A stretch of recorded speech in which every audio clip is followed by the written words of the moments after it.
Hi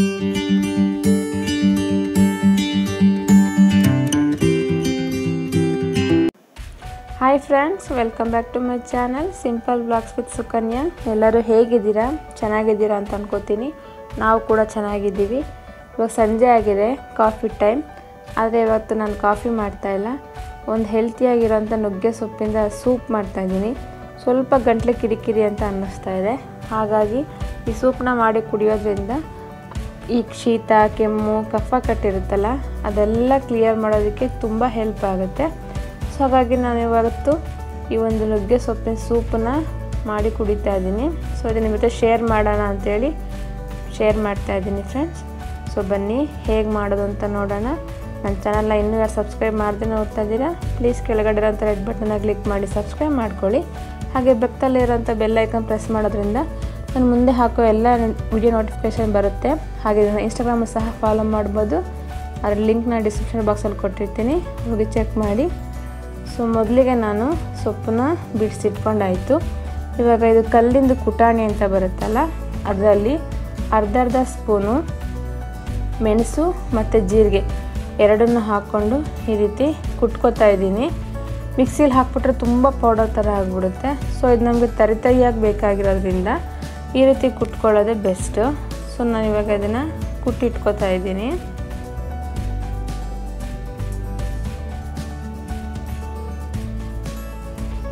next stove ಮೇಲೆ ಒಂದು ಕಡಾಯಿ ಇಟ್ಟಿದ್ದೀನಿ. ಸ್ವಲ್ಪನೇ ಅಂದರೆ ಒಂದು ಸ್ಪೂನ್ ಅಷ್ಟು ಇರ್ಬೋದು, ಅಷ್ಟು ಎಣ್ಣೆ ಹಾಕ್ಕೊಂಡಿದ್ದೀನಿ. ಎಣ್ಣೆ ಕಾದ್ಮೇಲೆ ಮೊದಲಿಗೆ ಒಂದು 4-5 ಬೆಳ್ಳುಳ್ಳಿನ ಜಜ್ಜಿ ಇಟ್ಕೊಂಡಿದ್ದೀನಿ. ತುಂಬ ಅಲ್ಲ, ಸ್ವಲ್ಪ ಲೈಟಾಗಿ ಜಜ್ಜಿ ಇಟ್ಕೊಂಡಿದ್ದೀನಿ. ಸೊ ಅದನ್ನು ಫಸ್ಟ್ ಹಾಕೋತೀನಿ. ಅದು ಸ್ವಲ್ಪ ಲೈಟಾಗಿ ಫ್ರೈ ಆದರೆ ಸಾಕು. ಅದಾದಮೇಲೆ ನಾನು ಸಾಂಬಾರು ಈರುಳ್ಳಿ ಬರುತ್ತಲ್ಲ ಫ್ರೆಂಡ್ಸ್, ಅದನ್ನು ಕಟ್ ಮಾಡಿ ಇಟ್ಕೊಂಡಿದ್ದೀನಿ, ಒಂದು 5-6. ದೊಡ್ಡ ಈರುಳ್ಳಿಗಿಂತ ಇದಕ್ಕೆ ನಾವು ಹೆಲ್ತಿಗೋಸ್ಕರ ಮಾಡ್ತಿದ್ರೆ ಸಾಂಬಾರು ಈರುಳ್ಳಿ ತುಂಬ ಒಳ್ಳೆಯದು, ಮೇನ್ ಈ ಕಫ ಎಲ್ಲ ತೆಗಿಯೋದಕ್ಕೆ. ಸೊ ಹಾಗೆ ದಯವಿಟ್ಟು ನೀವು ಆದಷ್ಟು ಸಾಂಬಾರು ಈರುಳ್ಳಿನ ಹಾಕೋದಕ್ಕೆ ಟ್ರೈ ಮಾಡಿ. ಸೊ ನಾನು ಈರುಳ್ಳಿ ಹಾಕ್ಬಿಟ್ಟು ಸ್ವಲ್ಪ ಫ್ರೈ ಆಗೋವರೆಗೂ ಬಿಡೋಣ.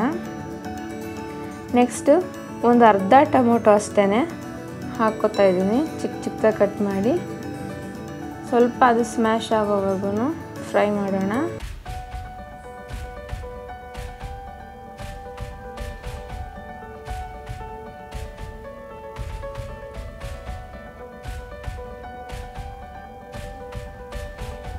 ಟೊಮೊಟೊ ಇವಾಗ ಚೆನ್ನಾಗಿ ಸ್ಮ್ಯಾಶ್ ಆಗಿದೆ. ನಾವೇನು ಪುಡಿ ಮಾಡಿ ಇಟ್ಕೊಂಡಿದ್ವಲ್ಲ ಜೀರಿಗೆ, ಮೆಣಸು, ಅದನ್ನು ಇವಾಗ ನಾನು ಹಾಕ್ಕೋತಾ ಇದ್ದೀನಿ. ಇದನ್ನು ಸಹ ಹಾಕ್ಕೊಂಡು ಚೆನ್ನಾಗಿ ಫ್ರೈ ಮಾಡ್ಕೊಳ್ಳೋಣ.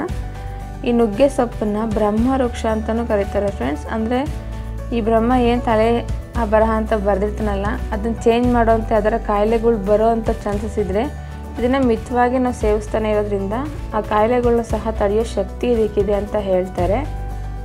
ಸೊ ನೋಡಿ, ನಾನೀಗ ನುಗ್ಗೆ ಸೊಪ್ಪನ್ನ ತೊಳೆದಿಟ್ಕೊಂಡಿದ್ನೆಲ್ಲ ಹಾಕ್ತಾಯಿದ್ದೀನಿ. ಇದು ಹಿಮೋಗ್ಲೋಬಿನ್ ಹೆಚ್ಚು ಮಾಡೋದಕ್ಕೆ, ಆಮೇಲೆ ಮೈಕೈ ನೋವಿದ್ದರೆ, ಮಂಡಿ ನೋವು, ಈ ಥರ ಎಲ್ಲದಕ್ಕೂ ತುಂಬಾ ಒಳ್ಳೆಯದು. ನೀವು ಹಾಗೆ ಕೂಡ ರೆಗ್ಯುಲರಾಗಿ ಸೊಪ್ಪಿನ ಪಲ್ಯ ಎಲ್ಲ ಮಾಡ್ಕೊಂಡು ತಿಂತಾಯಿದ್ರೆ ತುಂಬ ಒಳ್ಳೆಯದು ಹೆಲ್ತ್ಗೆ. ಸೊ ಸೊಪ್ಪು ಹಾಕ್ಬಿಟ್ಟು ಸ್ವಲ್ಪ ಚೆನ್ನಾಗಿ ಬಾಡೋವರೆಗೂ ಫ್ರೈ ಮಾಡೋಣ.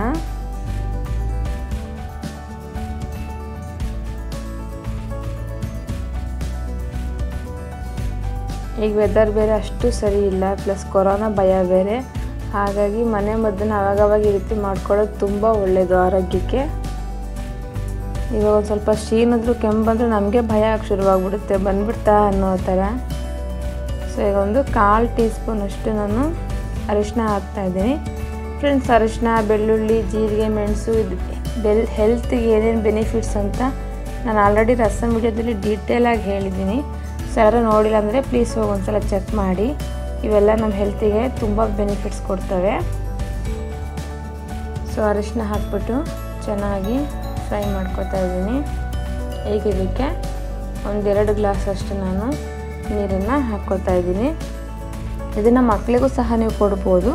ಅವರು ಸೊಪ್ಪು ಇದೆಲ್ಲ ತಿನ್ನೋದಕ್ಕೆ ಇಷ್ಟಪಡಲಿಲ್ಲ ಅಂದರೆ ಅದನ್ನು ಹಾಗೆ ಫಿಲ್ಟ್ರ್ ಮಾಡಿಬಿಟ್ಟು ಬರೀ ಒಂದು ನೀರಿನ ಸಹ ನೀವು ಕೊಡ್ಬೋದು, ತುಂಬಾ ಒಳ್ಳೆಯದು. ನಾನು ಸಹ ನನ್ನ ಮಕ್ಕಳಿಗೆ ಹಾಗೆ ಕೊಡ್ತೀನಿ. ಸೊಪ್ಪು ತಿಂತಾರೆ ಅಂದರೆ ಇನ್ನೂ ಬೆಸ್ಟು, ಹಾಗೆ ಸಹ ನೀವು ಕೊಡ್ಬೋದು. ಸೊ ಇವಾಗ ನೀರು ಹಾಕಿದ್ಮೇಲೆ ಚೆನ್ನಾಗಿ ಒಂದು ಮಿಕ್ಸ್ ಕೊಡ್ತಾ ಇದ್ದೀನಿ.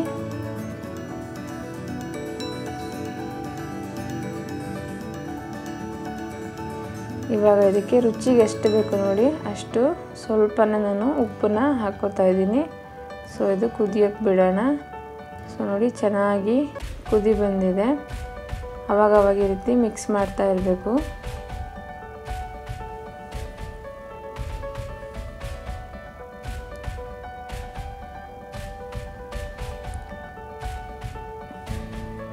ಇದು ಆಗಿರೋದು ಹೇಗೆ ಗೊತ್ತಾಗುತ್ತಪ್ಪ ಅಂತಂದರೆ,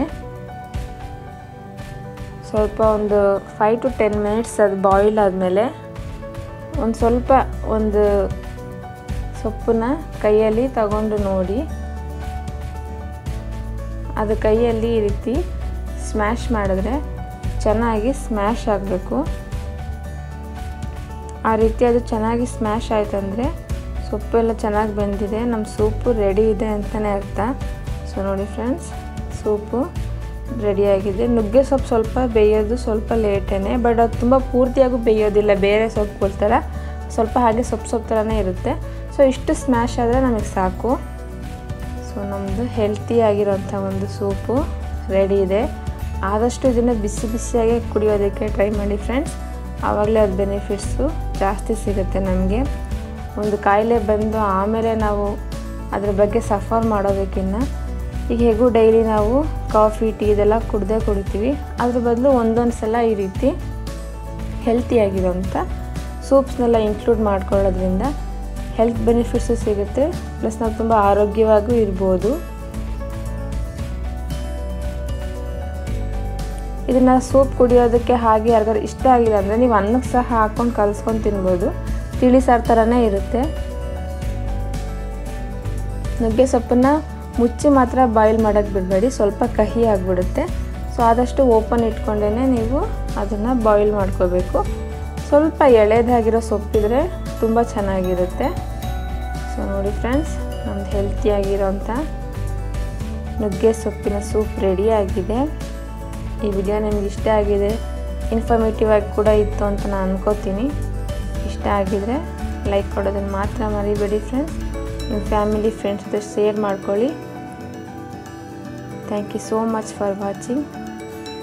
ಸಿಗೋಣ ನೆಕ್ಸ್ಟ್ ವಿಡಿಯೋದಲ್ಲಿ. ಟಿಲ್ ದೆನ್ ಟೇಕ್ ಕೇರ್, ಬಾಯ್.